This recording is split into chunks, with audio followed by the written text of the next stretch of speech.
Hi everyone, Nikki here, back with a brand new video. This one was inspired while I was sitting at my desk at work and things kept happening and I just felt myself getting annoyed.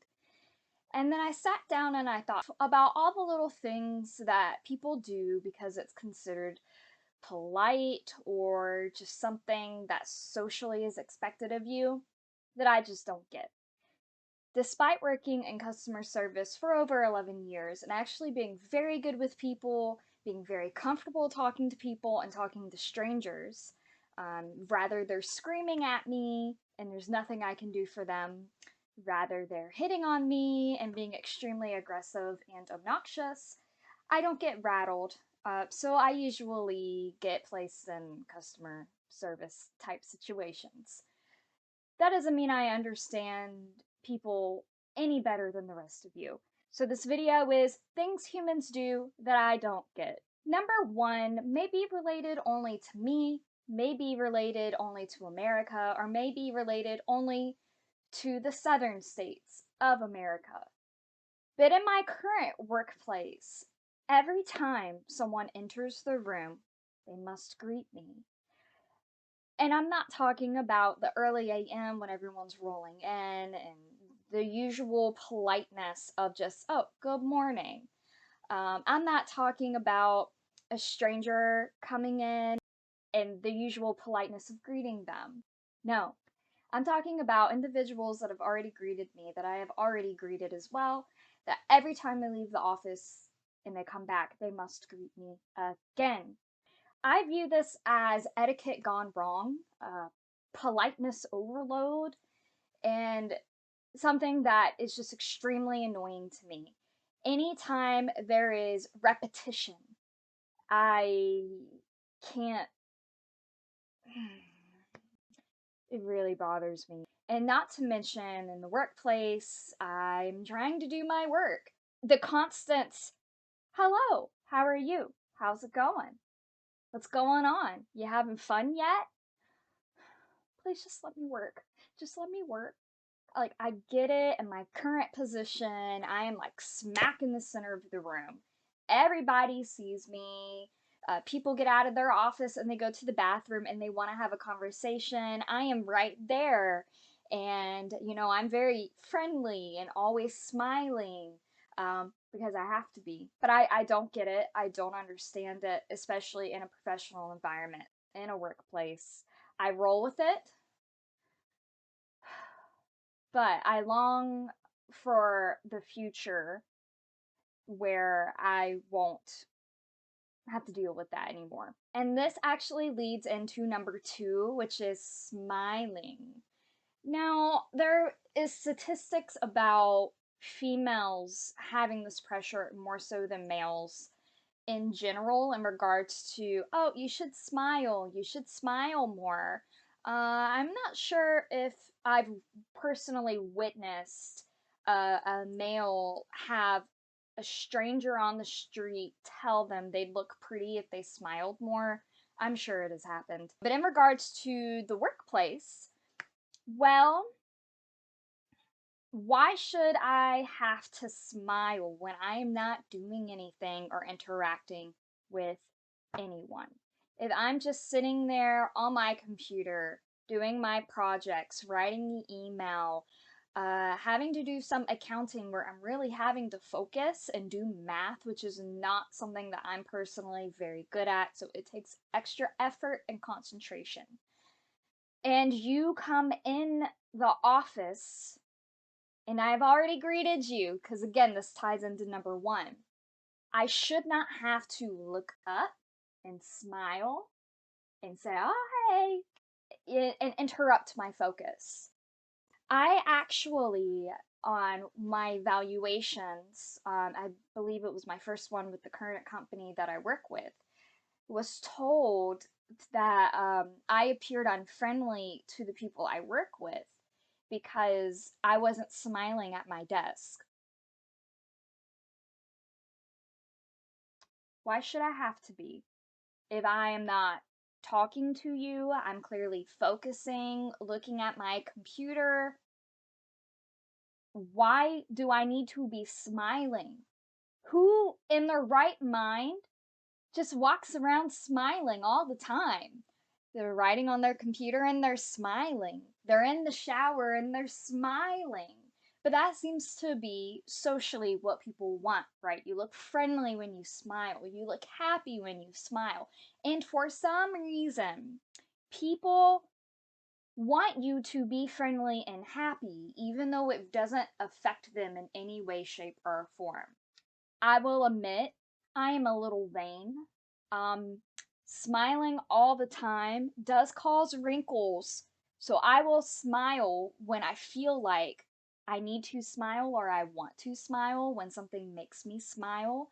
And actually, I smile often and I smile all the time. I have a lot to smile about, but if I'm just sitting there minding my own business doing freaking math at my computer, leave me alone. People just want you to smile for no reason. Now, this next one, number 3, is one that's plagued me my whole life, and that is why people judge you based on the colors of your clothes. Yes, I do know that there's some sort of studies surrounding clothes and their meaning and the feelings that colors give you, like yellow being happiness and optimism, and blue, you know, being like calm and serenity. Professional places will paint their walls according to these colors. However, why does black mean sad, depressed? Black actually, if you're going to believe uh that the meaning behind colors, please look them up, because black does not mean those things unless you're like going to a funeral. Black also means professionalism, I guess like mysterious or whatever. Or it could be none of those things, because people don't fit in little boxes, and what black means to me might not mean what black means to somebody else. So this judgment behind what somebody wears makes no sense to me. It really doesn't affect that other person. And yet you would think that I have just ruined their day in some way, shape, or form because I like to wear black. For the record, my favorite color is not necessarily black.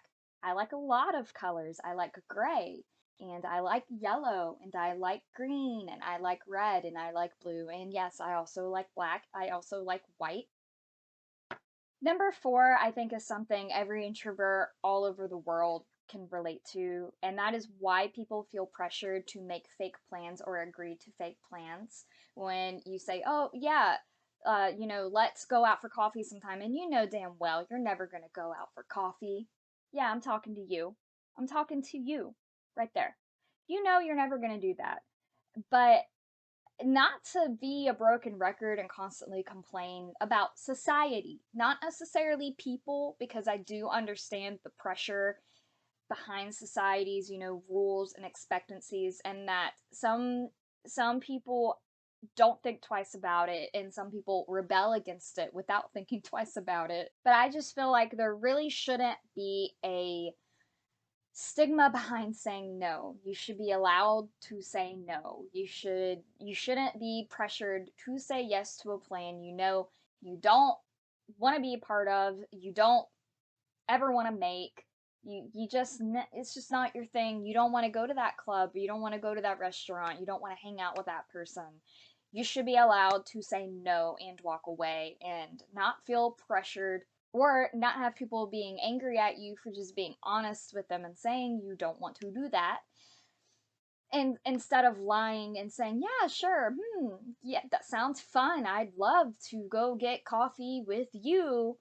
Uh, Meanwhile, you're completely full of shit and you know it's never going to happen. Number 5 is the most controversial, but it's people who feel the need to bash someone's religion and also bash someone for not having a religion or having a different religion. So when people look at me and they see my clothes and they see I wear a lot of black, they immediately have their opinions, and I just let them have those opinions. When I was in school, are you goth? Yes. Are you a witch? Yes. And I didn't even bother to have that discussion because I don't care. However, there is this need to battle between right and wrong. Like, you can't express that you believe in something or look different from what people usually associate with that particular belief without someone wanting to argue with you about it. And I've definitely noticed when it comes to someone who is not religious, there is this need to suffocate them with religion. Now, when I was younger, I was in groups in school and went on these religious retreats, and I really try to learn about all sorts of things from all sorts of angles. And one thing that I've always carried with me is if there's someone that doesn't represent or believe in something to the point where that is a very big deal to me, I just don't associate with them. I don't become friends with them. I remain, distant and polite if there's someone that I have to consistently work with, but I don't get close to them because there's someone I don't want to be close with. And and I know in regards to, the internet, and people, when people have opinions, they want to express it and they want to shove it down your throat and they want to suffocate you with it. And if you have an opposing opinion, they think that you're calling them wrong instead of two people just having a conversation about two different opinions. It's just I don't get it. It's really as simple as accept that about someone, move on, or just don't associate yourself with them. Alright guys, I hope you enjoyed this video. I'm going away during the weekend, the Memorial Day weekend, with my Dungeons and Dragons group to the beach, which I will be hiding under an umbrella and a really big floppy hat. I will see you guys in the next one. Thank you for tuning in. Bye.